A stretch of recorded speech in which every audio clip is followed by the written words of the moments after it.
I hope you watched previous session.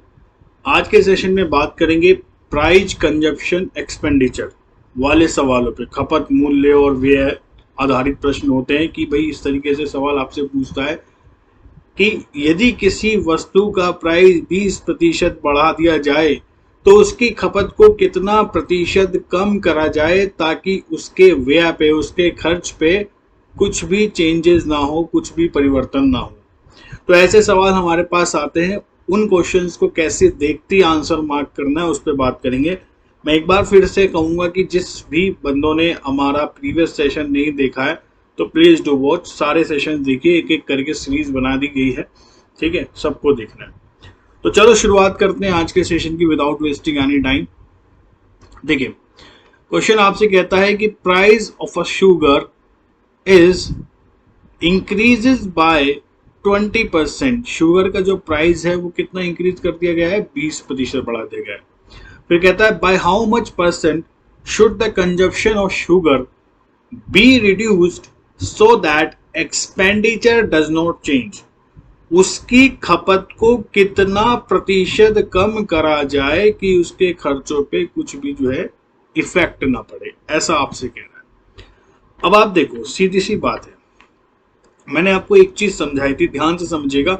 जिन्होंने पहला session देखा है उनको बहुत ही अच्छे से आंसर निकालना आ गया होगा, जिन्होंने नहीं देखा है वो ये समझेगा। मैंने आपको ये बताया था कि कहीं भी यदि ऐसा हो a इंटू बी बराबर वाला सी, a इंटू बी बराबर सी, कहीं भी ऐसा कोई रिलेशन बन रहा हो और c यानी कि जो रिजल्ट है वो हमारा कांस्टेंट है, स्थिर है, तो ऐसे केस में हम एक तरीका अप्लाई करते हैं। जैसे कि आप ये देखिएगा, एक क्वेश्चन मैंने आपके साथ लास्ट सेशन का मैं ले लेता हूं, जो कहता है कि इफ, अभी उस क्वेश्चन पे आऊंगा वापस, if length of rectangle is reduced by 25%, then how much percent its breadth must be reduced such that area remains same।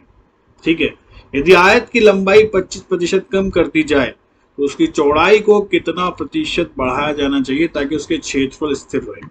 तो वही चीज देखिए, जहां पे भी a इंटू बी बराबर सी होता है, सी आपका क्या है? सी आपका कांस्टेंट है। तो यहाँ पे देखिए, जब आप किसी रेक्टेंगल के क्षेत्रफल की बात करते हैं तो आप जानते हैं वो होता है लंबाई गुना चौड़ाई, और ये सवाल ये कह रहा है कि जो क्षेत्रफल है ये आपका कांस्टेंट रहना चाहिए।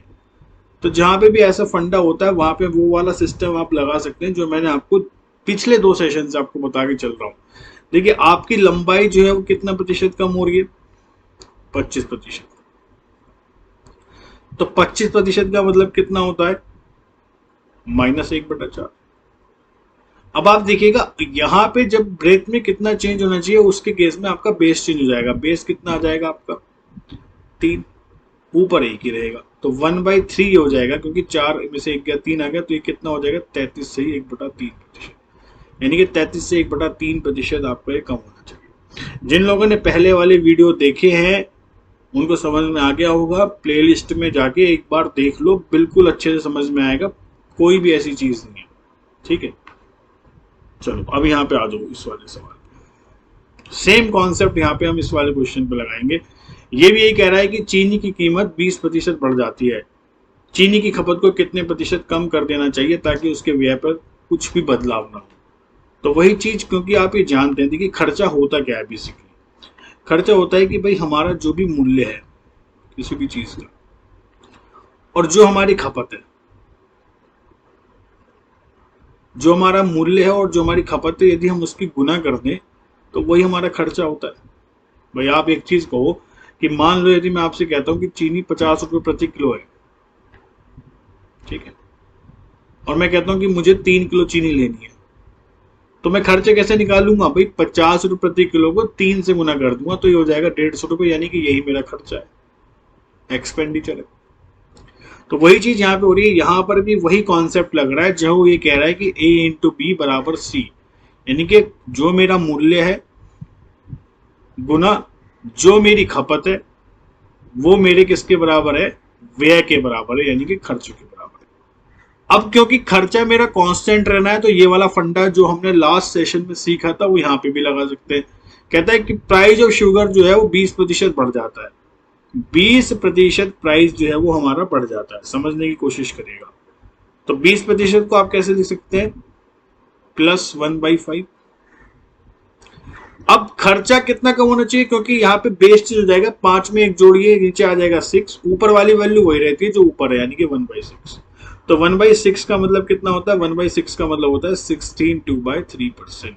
यानी कि मुझे अपने जो वो है खपत, उसको 16 से ही 2/3% कम करना पड़ेगा, ताकि मेरे खर्चों पे कुछ भी इफेक्ट ना पड़े। ठीक है, तो ये चीज है। सिंपल से आप क्वेश्चन को कर सकते हैं, कोई भी दिक्कत वाली बात आपकी नहीं। ठीक है, समझ रहे हैं आप मेरी बात? बहुत ही आसानी से सवाल जो है हमारा हो सकता है। या फिर इस चीज को ऐसे देख लो कि भैया प्राइस मान लिया हमने पहले 100, नया प्राइस कितना हो जाएगा? 20% बढ़ रहा है तो 120 हो जाएगा। अब मुझे जो खर्चा है वो मेंटेन करने पड़ेगा, तो उसके लिए मुझे 20 बटे किसके रेस्पेक्ट में? 120 इंटू 100 ही हो जाएगा मेरा वही 1/6। वही चीज हो जाएगी 62/3%। कैसे भी आप चीजों को देख लो सेम रहता है, लेकिन ये वाला कॉन्सेप्ट तो ऐसा है कि आप देखते आंसर को मार्क कर सकते हैं। मैं यकीन दिलाता हूँ, यदि आपने नहीं देखा है ना सेशन पहला, जरूर देखो, आप आसानी से कर पाओगे। और यदि पहले सेशन नहीं देखे, नई चीजों को समझा, स्किप करा है, पहली वीडियोस नहीं देखी, 5वीं वीडियो है ये, इससे पहले 4 वीडियोस आ चुके हैं, तो फिर दिक्कत तो रहेगी ना, है ना। चलो आगे बढ़ते हैं।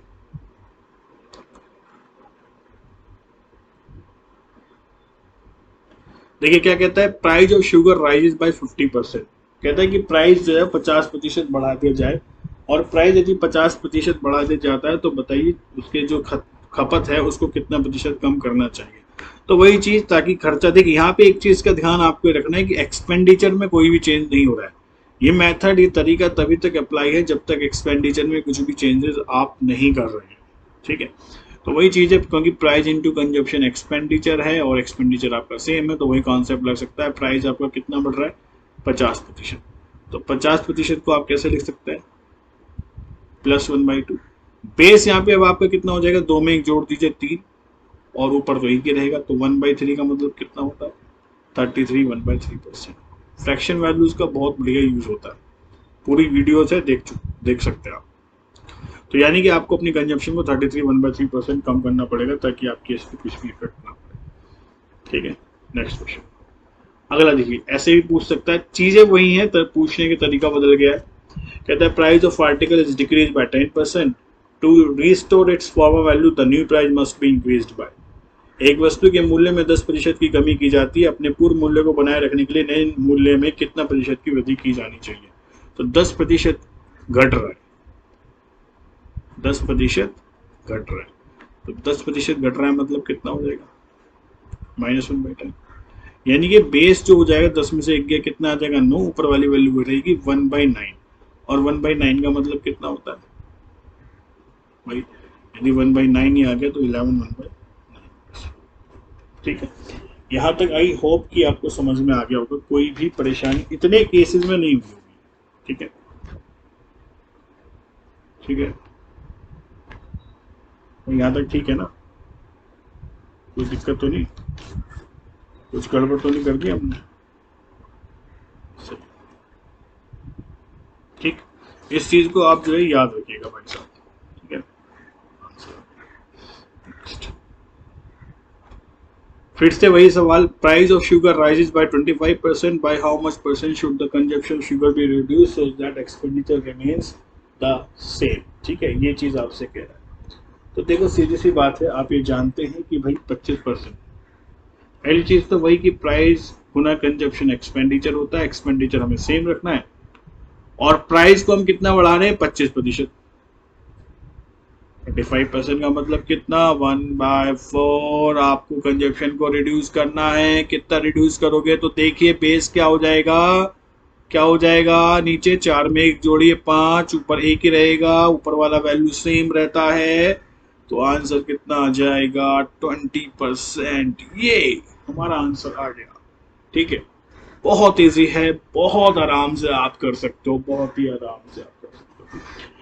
ऐसे भी देख सकते हो, देखो आपको यदि ये समझ में नहीं आ रहा है तो आप इस तरीके को ऐसे देख लीजिए कि भाई 25% मतलब 1/4, यानी कि जो चीज पहले 4 थी अब वो कितनी हो जाएगी? 5 हो जाएगी, क्योंकि एक बढ़ रही है, ऊपर रिजल्ट होता है। तो एक बढ़ रही है नीचे के रेस्पेक्ट में 1/5 इंटू 100 20%।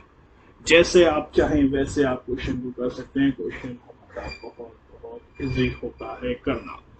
ठीक है, क्लियर है? बड़े मजा आ रहा है।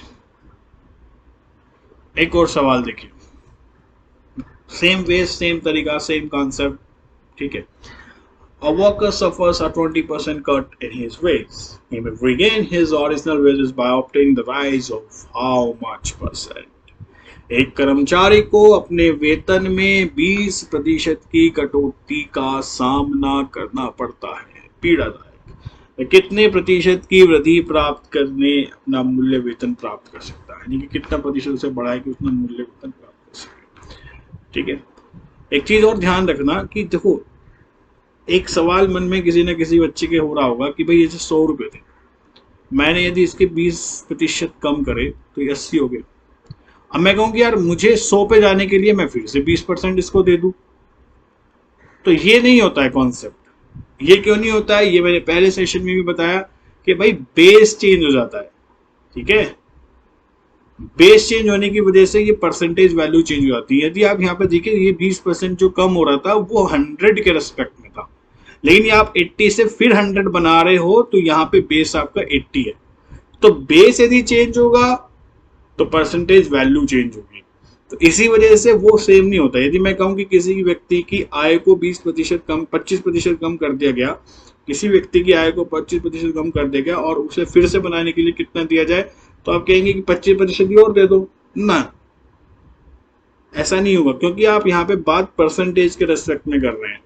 ठीक है, जब आप ये कह रहे हैं कि किसी व्यक्ति की आय को 25% कम कर दिया गया तो 75 हो जाएगी, तो यहाँ पे आपने जो 25% कम करा है वो 100 के रिस्पेक्ट में करा, और जब आप यहाँ से बढ़ाएंगे तो किसके रिस्पेक्ट में बढ़ाएंगे, 75 के रिस्पेक्ट में। तो बेस यानी कि जिसके आधार पे हम परसेंटेज को कैलकुलेट करते हैं वो चेंज हो जाता है। तो इस वजह से आंसर जो है आप 25% नहीं बोल सकते, क्योंकि वो 25% आपका 75 के रिस्पेक्ट में कैलकुलेट होना है, ना कि 100 के रिस्पेक्ट में। बेस चेंज एक्चुअली मैटर करता है, तो ये चीज आपको समझ में आ गई होगी। लेकिन यदि हम एग्जैक्ट वैल्यू की बात करते तो बात अलग होती। मैं कहता कि मैं 100 रुपए कमाता हूँ, मैंने 20 रुपए घटा दिए, 80 हो गए। अब मुझे 100 बनाने के लिए क्या करना पड़ेगा, 20 रुपए और देने पड़ेंगे। तो ये तो होगी एग्जैक्ट मूल्यों की बात, वैल्यूज की बात। लेकिन इसी बात को यदि परसेंटेज के टर्म्स में करते हैं तो बेस के चेंज होने से सारी चीजें बदल जाती हैं। ठीक है, तो बेस ही हमारा इंपॉर्टेंट है। सारा गेम जो है, पूरी पूरी परसेंटेज जो है ना, आपने यदि बेस का हिसाब किताब समझ लिया तो पूरी की पूरी परसेंटेज आपने समझ ली। तो बेस पे ध्यान रखना। ठीक है, अभी आप देखो जितने भी सवाल होते जा रहे हैं सारा डिपेंड कर रहा है बेस पे, कि हम परसेंटेज को किस आधार पे कैलकुलेट कर रहे हैं। और पहले सेशन से आज 5वां सेशन है, मैं हर बार यही बताता आया हूँ कि base base base base base है इंपॉर्टेंट। ठीक है, आ रहा समझ में? चलो अब सवाल देखो, सवाल तो कुछ है ही नहीं, सवाल तो बड़ा इजी सा है। आपसे कहता है कि वर्कर जो 20% की कटौती होती है, तो 20% की यदि उससे कटौती हो रही है तो सीधी सी बात है कि यदि उसकी वैल्यू में 20% डिक्रीज हो रहा है तो 20% डिक्रीज का मतलब कितना है, -1/5। और -1/5 का मतलब कितना होता है, आप देखिए बेस यहाँ पे क्या हो जाएगा, 5 में से 1 गया 4, ऊपर 1 ही रहेगा, तो वो उसको 25% बढ़ाना पड़ेगा ताकि अपना जो है वो जो लॉस हुआ है वो उसको डील कर। ठीक है, तो बेसिकली बेस आपका इंपॉर्टेंट है। ये था एक टाइप जो कि बिल्कुल सेम था जैसे हमने सवाल लास्ट सेशन में करते उसके आधार पे और इसके आधार पे। जैसे धीरे धीरे आगे बढ़ेंगे अब दूसरे टाइप्स पे आएंगे। पढ़ते रहो, ईमानदारी से पढ़ो, मेहनत के साथ पढ़ो। ठीक है, कुछ नहीं छूटेगा, सब कुछ करके आओ। ठीक है, good luck, have a nice day, see you in the next session.